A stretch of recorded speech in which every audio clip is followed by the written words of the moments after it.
pasando, ¿O sí. lo va pasando vos? Bueno. Lo va diciendo vos, lo vamos buscando. Bueno. Así lo vamos haciendo por sábado. Lucas 10:25, ¿cierto? Sí, 10, 25 al 37. Bueno, esta es primero, es la parábola del buen samaritano, ¿no? Así que bueno, vamos a leer la escritura en nombre del Padre, del Hijo y del Espíritu Santo. Que dice: He aquí un intérprete de la ley se levantó y dijo, para probarle: Maestro, ¿haciendo qué cosa heredaré la vida eterna? Él le dijo: ¿Qué está escrito en la ley? ¿Cómo lees? Aquel respondió, dijo: Amarás al Señor tu Dios con todo tu corazón y con toda tu alma y con todas tus fuerzas y con toda tu mente, y a tu prójimo como a ti mismo. Y le dijo: Bien has respondido, haz esto y vivirás. Pero él, queriendo justificarse a sí mismo, dijo a Jesús: ¿Y quién es mi prójimo? Respondiendo Jesús dijo: Un hombre descendía de Jerusalén a Jericó y cayó en manos de ladrones, los cuales le despojaron e hiriéndole se fueron, dejándole medio muerto. Aconteció que descendió un sacerdote por aquel camino y viéndole, llegando cerca de aquel lugar y viéndole, pasó de largo. Pero un samaritano que iba de camino vino cerca de él y viéndole fue movido a misericordia. Y acercándose vendó sus heridas, echándole aceite y vino, y poniéndole en su cabalgadura, lo llevó al mesón y cuidó de él. Otro día, al partir, sacó 2 denarios y los dio al mesonero, y le dijo: Cuídamele, y todo lo que gaste de más yo te lo pagaré cuando regrese. ¿Quién pues de estos 3 te parece que fue el prójimo del que cayó en manos de los ladrones? Él dijo: el que usó misericordia con él. Entonces Jesús le dijo: Ve y haz tú lo mismo. Amén. Bueno, la pregunta central: ¿por qué Jesús dice la parábola del buen samaritano? Es: ¿haciendo qué cosa heredaré la vida eterna? Jesús dice que está escrito en la ley. No es la primera vez que a Jesús le hacen esta pregunta, es la segunda vez. La primera vez se la hizo el joven rico, que le dijo: Maestro, bueno, ¿haciendo qué cosa heredaré la vida eterna? Y Jesús a los dos respondió de la misma manera, tanto al intérprete de la ley, en el buen samaritano, y por otro lado al joven rico. Jesús le dice a ambos que está escrito en la ley. ¿Cómo lees la palabra? Ley puede significar varias cosas. La ley se denomina al Pentateuco, de los libros de Génesis hasta Deuteronomio.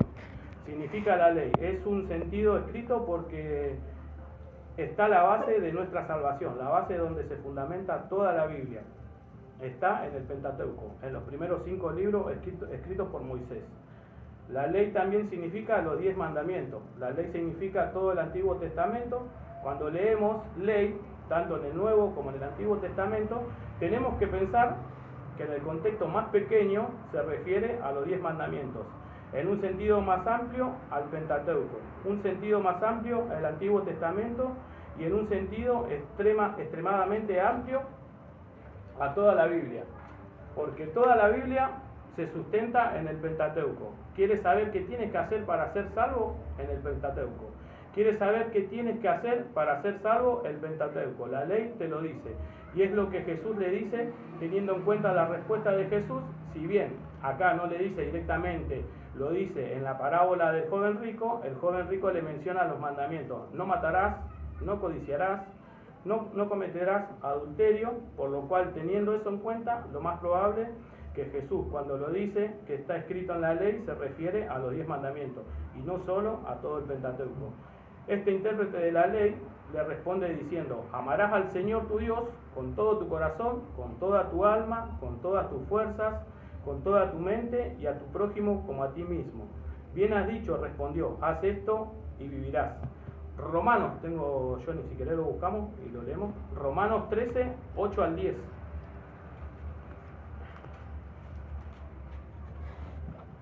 Del 8 al 10. Del 8 al 10. Dice: no devagas a nadie nada, sino él amaráos unos a otros, porque el que ama al prójimo ha cumplido la ley. ¿Por qué? No adulterarás, no matarás, no hurtarás, no dirás falso testimonio, no codiciarás, y cualquier otro mandamiento en esta sentencia se resume: amaráis a tu prójimo como a ti mismo. 13, 8 al 10.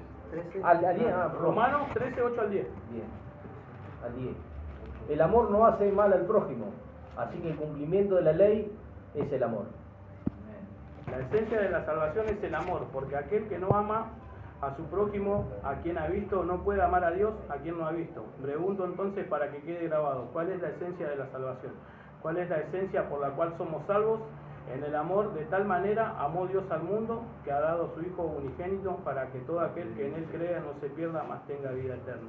La esencia de la salvación es el amor, y ¿dónde está expresado ese amor? En la ley, en los 10 mandamientos, en lo que espera Dios de mí y en lo que espera mi prójimo de mí como hijo de Dios.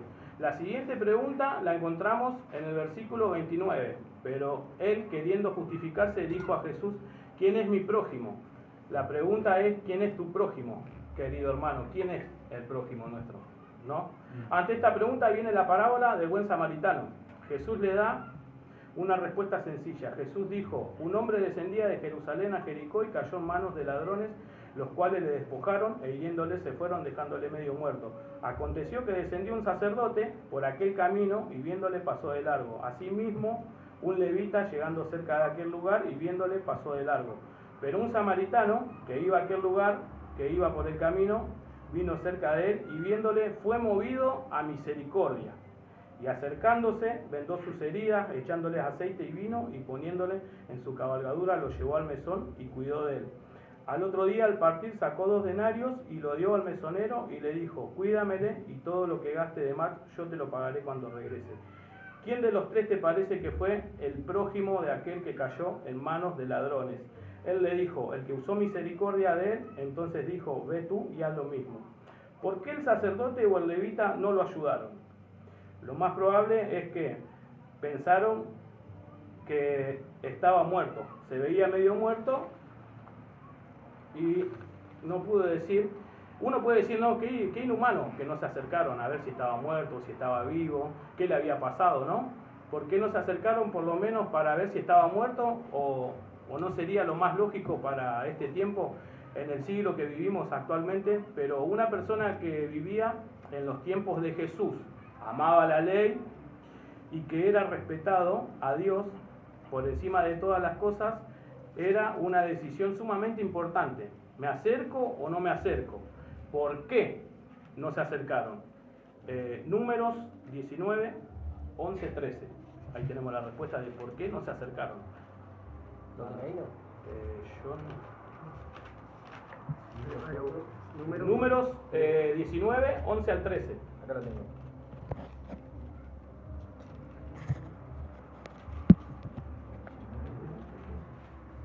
¿El 11 al 13? Sí. Acá lo tengo, ¿querés leerlo, Gaby, igual? ¿Lo quiera leer? No, lo tengo, No, tranquilo. bueno, vamos. 19, 19, 11 al 13. dice la palabra: el que tocare cadáver de cualquier persona será inmundo 7 días.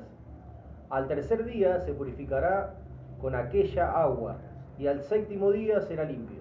Y si al tercer día no se purificare, no será limpio al 7º día. 13. Todo aquel que tocare cadáver de cualquier persona, no se purificare el tabernáculo de Jehová, contaminó. Y aquella persona será cortada de Israel, por cuanto el agua de la purificación no fue rociada sobre él. El inmundo será, y su inmundicia será sobre él. Esa es la respuesta de por qué ninguno de los dos, ¿no?, paró a mirar. El sacerdote y el levita servían en el templo. Si el sacerdote tocaba a una persona que estaba muerto, quedaba inmundo, y por ende no podía servir en el templo, quedaba inmundo por 7 días. Y el levita también quedaba inmundo. Uno podría decir: bueno, pero podrían servir en el templo en otro momento, pero los levitas y los sacerdotes servían en el templo por turnos. ¿Qué significa? Que ellos servían una vez al año. Estas personas que descendían hasta Jerusalén eran personas que iban a cumplir el rol de ser sacerdotes, de ser levitas, porque le tocaba su turno. Si ellos se contaminaban con un muerto, no podían ir al templo y deberían esperar un año hasta que volvieran a tocar nuevamente, que les volviera a tocar nuevamente su turno, ¿no?, de predicar o de lo que fuera. Ellos pensaron más en sí mismos y en ir y cumplir el rol designado por Dios que contaminarse y perder la oportunidad de servir a Dios en el templo. Esa es la razón por la cual pasaron de largo. Ahora eso justifica que no hayan ayudado para nada y lo vamos a ver a continuación. ¿Qué hubieran hecho ustedes, no? ¿Qué hubiéramos hecho nosotros en esa situación? Hablemos del samaritano que fue movido a misericordia. Esta palabra no es muy mencionada en la Biblia, se menciona al menos 4 o 5 veces. Una de ellas se encuentra en Lucas 15:20. Si querés lo leemos, si no pasamos, Johnny. Vamos a ponerlo. Bueno. En la parábola del hijo pródigo, que nos dice, yo la tengo escrita. ¿La leo? Sí. Y levantándose vino su padre, y cuando aún estaba lejos lo vio su padre, y fue movido a misericordia y corrió, y se echó sobre su cuello y le besó. Ahí está, en la parábola del hijo pródigo que nos dice, y el padre viéndole lejos fue movido a misericordia. Mateo 18:17 nos habla de la parábola de los 2 deudores. Si querés leemos Mateo 18:17 o jueces, pasamos jueces, como quieras. Si alguno lo tiene, Mateo 18:17, y lo quiere leer. Y después tengo jueces 2:18, Mateo.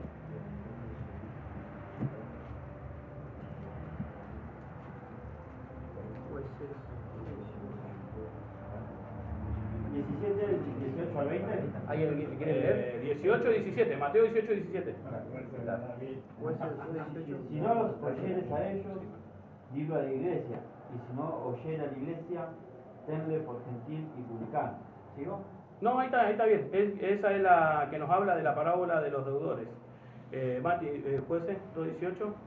Cuando Jehová le levantaba jueces, Jehová estaba con el juez, y los libraba de mano de los enemigos todo el tiempo de aquel juez, porque Jehová era movido a misericordia por sus gemidos a causa de los que le oprimían y le afligían. Amén. Por lo tanto, este samaritano no representa al pueblo de Samaria, sino que está representando al Señor con la actitud correcta, que es el prójimo, donde se sirve al Dios grande y poderoso. Pero no es lo único que nos dice. Nos dice que este samaritano vendó sus heridas, nos dice que pagó la deuda con el mesonero, dejó a alguien que le cuide a este moribundo y por último prometió volver para llevarlo con él. Eso me lleva a Isaías 53, 3 al 5. Sí. Después tengo San Juan, ya 3 al 5. Isaías 53, 3 al 5. Amén. Desechando entre los hombres, varón de dolores, experimentado en quebranto, como que escondimos de él el rostro, fue menospreciado y no lo estimamos. Ciertamente llevó al nuestro, él nuestras enfermedades, sufrió nuestros dolores, nosotros le tuvimos por azotado, por herido, le dio abatido. Sí, Señor. Mal herido fue por nuestra rebelión, molido por vuestros pecados, y el castigo de nuestra paz fue sobre él. Y por su llaga fuimos curados. Amén.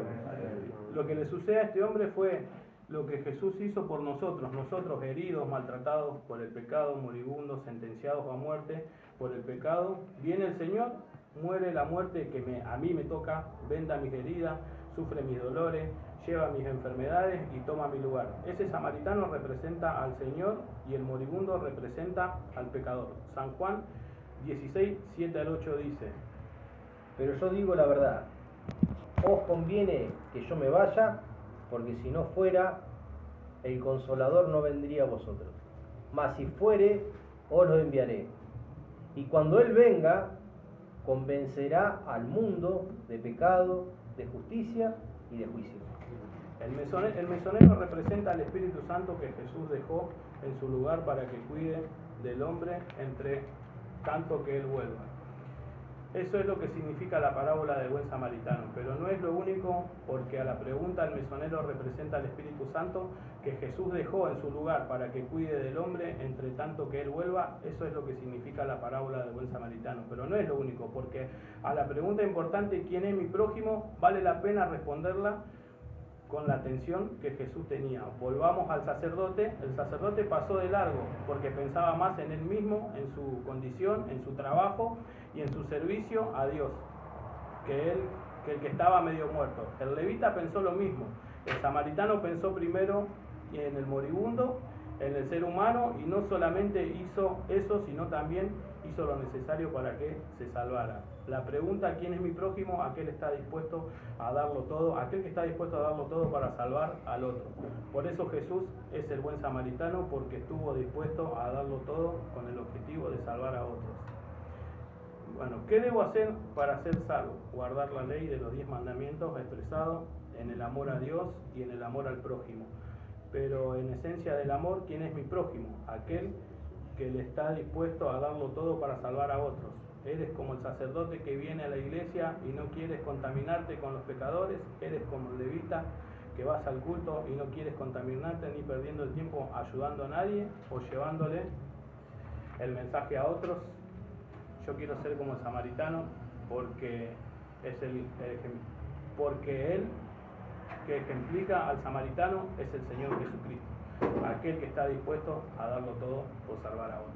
Amén. Gloria a Dios. Así que bueno, hermanos, espero que la palabra sea de mucha bendición, que se haya entendido y bueno, que lo pongamos en práctica.